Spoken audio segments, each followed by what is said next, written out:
మనము భూలోకంలో జీవిస్తున్నప్పుడు definitely we have to follow God. ఇంకా అయిపోయిందండి, ఈ లోకం ఎండ్ అయ్యే తరంలోకి వచ్చేసాం, ఆల్మోస్ట్ వచ్చేసాం.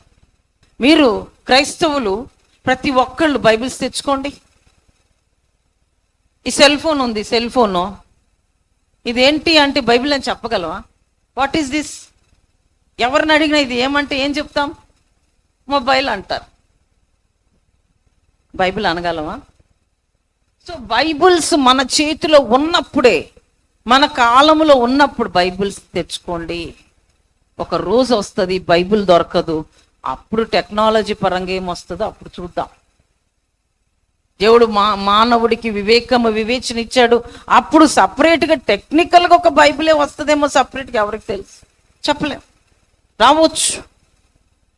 But as on now we are in very dead end days my dear friends.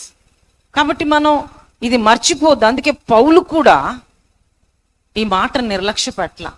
రోమిలకు రాసిన పత్రిక 1వ అధ్యాయం 20-21 వచనం, ఆయన అదృశ్య లక్షణములు అనగా ఆయన నిత్య శక్తియు దైవత్వమును జగత్తుత్పత్తి మొదలుకొని సృష్టింపబడిన వస్తువులను ఆలోచించుట వలన తేటపడుచున్నవి గనుక వారు నిరుత్తులైరి ఉన్నారు. మరియు వారు దేవునిని ఎరిగియు ఆయనను దేవునిగా మహిమ పరచట లేదు, కృతజ్ఞతాస్తుతులు చెల్లింపనూ లేదు, కానీ ఆయన తమ వాదముల యందు వ్యర్థులైరే.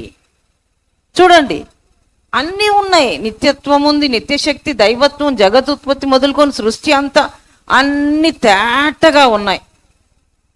దేవుణ్ణి కూడా ఎరిగిన వాళ్ళే, అయితే దేవుని మహిమ తెలిసిన వాళ్ళే, కానీ దేవుని మహిమపరచట్లేదు, దేవునికి కృతజ్ఞతాస్తుతి చెల్లించట్లేదు. అది చెయ్యకపోగా వాదన, ఇది కాదంట, అది కాదంట. బైబిల్ని కూడా ఈ మధ్య దగ్గర పెట్టుకొని చాలా వాదోపవాదాలు చేస్తున్న వాళ్ళు ఉన్నారు.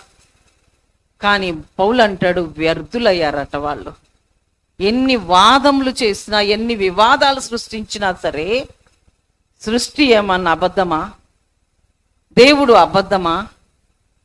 కాబట్టి ఇక్కడ దావీదు అంటున్నాడు, దేవా వాళ్ళు వ్యర్థులవుతున్నారు, వాళ్ళని నిర్మూలం చేయి, వాళ్ళ యొక్క దుష్ట ప్రవర్తనను బట్టి వాళ్ళని శిక్షించు. ఇక్కడంటే దుష్టులంట దేవుణ్ణి మర్చిపోతారట, కానీ దేవుడు మాత్రం దుష్టులను మర్చిపోడు. దాని అర్థం ఏంటి? దేవుణ్ణి దుష్టులు భక్తిహీనులు మర్చిపోతారు, దేవుడు భక్తిహీనులను మర్చిపోడు. అంటే గుర్తు పెట్టుకుంటాడు. దేనికి గుర్తు పెట్టుకుంటాడు? ఒక రోజున వీళ్ళకి తీర్పు జరగాల్సింది. So those who reject the promises of God, they are deserved for punishment. దేవుని యొక్క వాగ్దానాలని నిర్లక్ష్యం చేసేవాళ్ళు, దేవుని యొక్క వాగ్దానాలని అంగీకరించినటువంటి వారికి శిక్షకు వారు కారకులవుతారు అనేది ఇక్కడ దావీదు యొక్క ఉద్దేశం.